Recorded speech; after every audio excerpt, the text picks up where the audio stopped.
আজকে মনে হয় বাজার টাজার করনি নাকি? ব্যাগ খালি কেন? ও বাঁধা মানে কিছু তো ভেতরে আছে। বাবা সাড়াও দিচ্ছে গো, সাড়া পেয়ে বোঝা যাচ্ছে কিছু তো একটা আছে। ও ভেজে কি মাছ আছে, সুস্মিতা গামলা টামলা নিয়ে চলে এলো।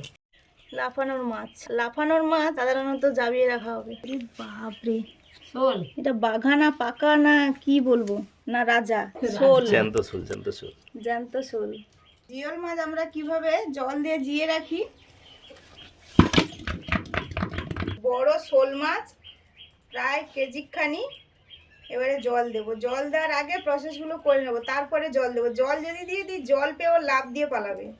পালাবে, তোমাকে ভিজিয়ে দিবি। ছাঁকনি জাল, যে কোনো জাল দিয়ে বেঁধে রাখতে হবে।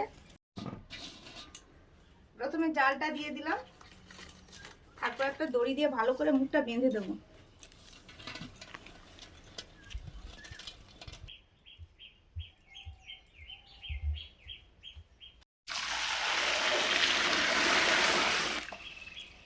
আরো জল লাগবে, যে বড় মাছ, যে বড় মাছ একে অনেকটাই জল দিতে হবে। এটা আচ্ছা, কিন্তু এখন- শেষ নয়, এর ওপরে আবার ঝুড়ি চাপাতে হবে, নাহলে কিন্তু এর রাতে তো এরা খুব করে পালিয়ে যাওয়ার চেষ্টা করে। রাতে যদি রাখা হয় ঝুড়ির ওপরে আবার ভারী জিনিস দিতে হবে। ঝুড়ি দিয়ে দিলাম, তার উপরে আবার ভারী কিছু দিতে হবে।